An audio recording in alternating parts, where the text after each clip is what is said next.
Well, we've made it to the Champions League final. It's season number 3 at our second club and we've just secured the Premier League in Glory Hunter, meaning we have added our 3rd trophy to the Glory Hunter cabinet. But after that success, it's time for the big one, the Champions League final against Liverpool. Our lineup is a strong one as well, with Caicedo and Kante running the midfield in favour of Enzo Fernandez. Lining up in our usual formation, Liverpool are setting up in their usual 4-3-3 with Milinkovic-Savic at the heart of their transition from defence to attack, and a front three of Diaz, Salah and Vitinha through the middle.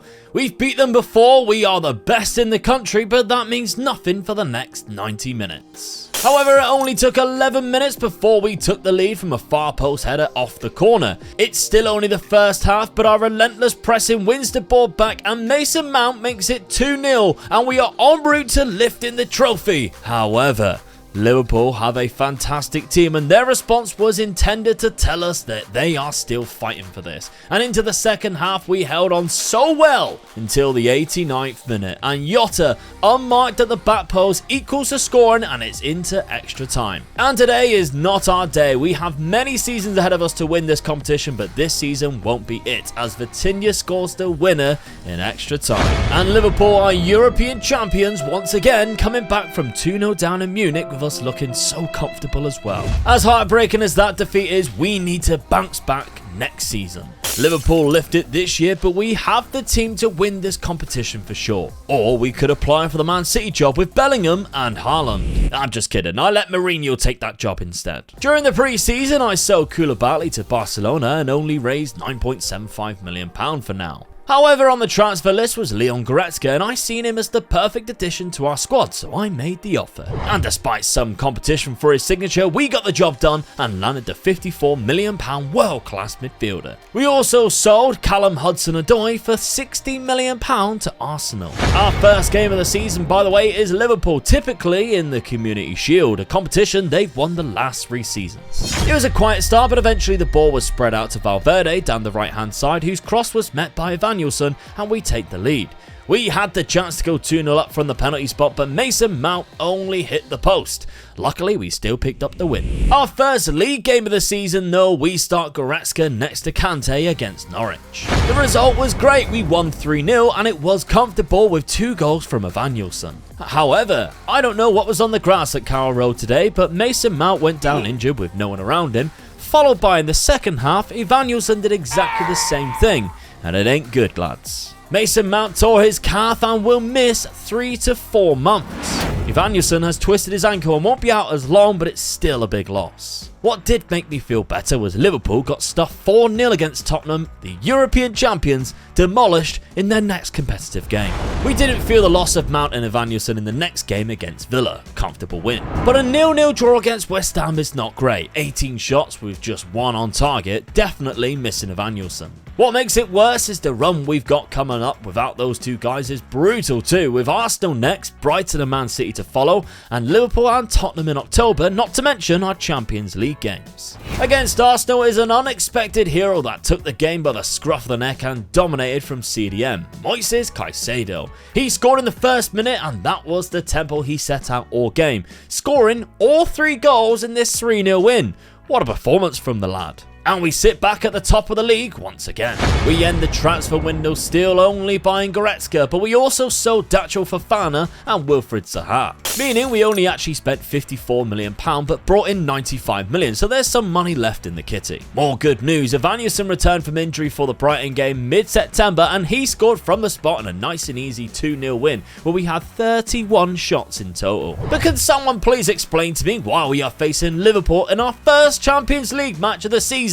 Because I thought you couldn't play a team from the same nation, but the team that beat us in the final also gave us a loss in the first league phase match at Stamford Bridge. I double checked, this definitely isn't the Champions League, it's the Premier League and we are at the Etihad giving Man City a big fat loss. The rest of the month was also full of wins, including a 3-0 against Southampton and our first Champions League win of the season against Atletico Madrid, but check this out. I know it's only after 6 matches, but City are currently in 19th place under Mourinho, with players like Erling Haaland, Joshua Kimmich, Jude Bellingham and even Victor Osimhen. Right before the league match against Liverpool, we had one big battle with bottom of the league Brentford, despite Lukaku giving us the lead. Lukaku then had his penalty saved fantastically, by the way, by David Raya. But then Brentford equalised late, and in the 94th minute, when it looked like Brentford held on to a point, Enzo Fernandez had other ideas. But we show nothing like that fight in the Liverpool game, losing 3-0.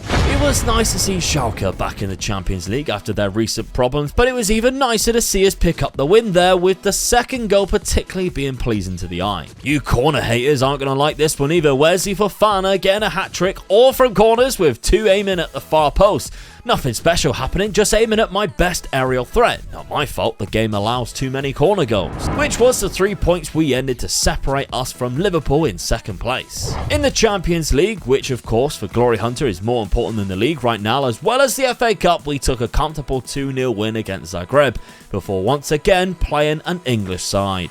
This time it was Arsenal who we faced, and Asensio stole the show at the Emirates. After scoring our first goal, Morita then equalised just 2 minutes after Asensio's opener, but the Spaniard played a beautiful through ball to N'Golo Kante for the winner. A quick focus back to the Premier League again, as a 4-0 win against Leeds took us to a game at Old Trafford where Lukaku scored against his former club in the first minute. The Argentine Enzo Fernandez then made it 2 just after 13 minutes, and 3 minutes after that, Lukaku put us 3-0 up within 20 minutes of the match. We went back-to-back with 4-0 wins when Badiashile found another before half-time. 6 wins from 6 in November, but our biggest test of the season came next, when we headed to the Camp Nou to face Xavi's Barcelona, who currently sit top of La Liga. Liverpool, however, had an awful month, only winning 2 games. And we now pull away from them with an 8-point lead only after 14 games. However, we threw that lead away during December because our form was awful, losing to both Newcastle and Wolves. But joined to both Palace and Newcastle, playing them once again, dropping a total of 10 points in those 4 games. I was hoping the form in the Champions League would be better, and I was optimistic when Fernandez opened the scoring, but it wasn't quite that way, and Barcelona came back early in the second half from Kingsley Coman. And the curse struck again because a player we sold in the summer scored their second in Dacho Fofana. I thought I'd take a point, and we were on track for that when Koundé smashed it into his own net, but Franck Kessié had different plans and we lose another, and it's been a bad month going into January. It also means that we need to get 2 wins ideally to qualify in the top 8 of the Champions League and avoid that playoff. We did have a bit of money though to strengthen our attacking force, as I mentioned earlier, and I made a bid for Andre Sheldrup, who had a £38 million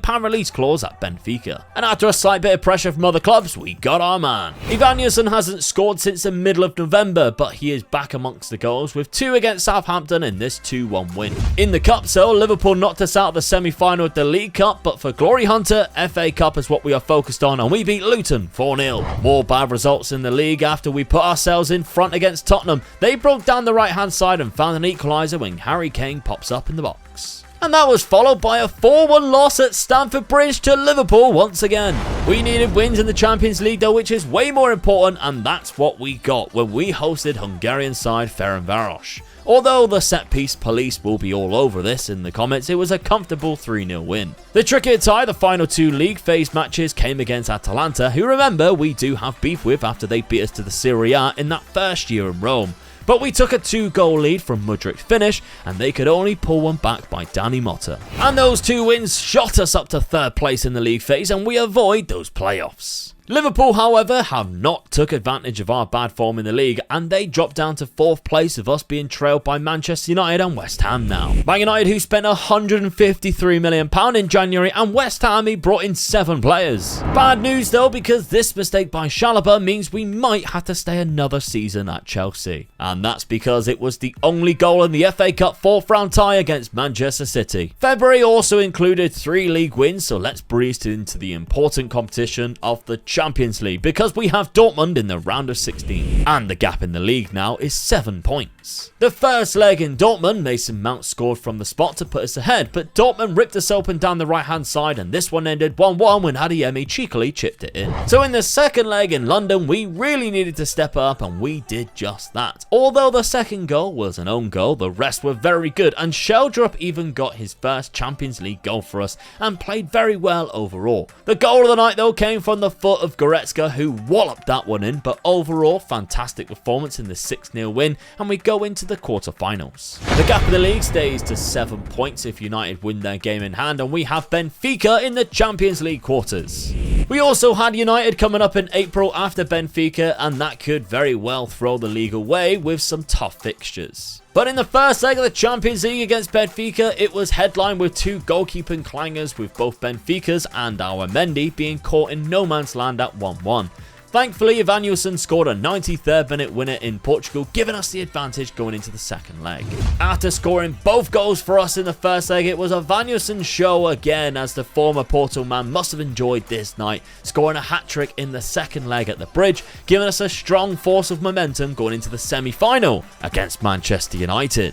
We played them in the league in between Benfica and the semi-final and we smashed them 4-0 again, putting us in the driving seat for that league title, needing just 5 points from 4 games. The first leg of the Champions League at Old Trafford and Fofana gives us the lead. And just 5 minutes later, the United fans would have been sick of the sight of us already as Evanilson made it 2-0. But on the break, Heung-min Son got one back soon after, and Rashford then equalised from the penalty spot. However, an outrageous angle from Raheem Sterling put us back ahead to London with this strike. And for the 3rd game in a row, it's Manchester United who we face next. I just don't know what's happened though in the second leg, because Marcus Rashford scored very early on and we had nothing all the way from extra time to penalties, but we thought we might have gotten away with it when Casemiro missed United's second penalty. But eventually Kovacic stepped up and he missed 2, and it went down to the 5th and final penalties and Oliveira scored for United, but Wesley Fofana stepped up for Chelsea and missed. And heartbreak as Manchester United go on to face Leipzig in the Champions League final. Although we've already won the Premier League last season, it still will be good for our resume for future jobs in Glory Hunter to do it once again, and those 4 points put us just fingertips away. And it was Mourinho's Manchester City who we needed that one last point to lift the title at home against, but they were trying to spoil the party. Erling Haaland put us 2 goals down on the half-hour mark, and we couldn't break the deadlock up until the 85th minute when Asensio eventually got the ball down the right-hand side and smashed home, giving us hope. And then, in the 90th minute, an incredible through ball found Asensio's run and he slots it home, winning our 2nd Premier League title in 2 years. It was a lot less impressive than what it should have been. It's a league title nonetheless. Manchester United went on to win the Champions League this season, but once again, when we take a gander at the job centre, it's those 2 teams again searching for a hero. Roma, our former club, and Manchester City. Could this guy win us the Champions League with Bellingham supplying the assist, I wonder?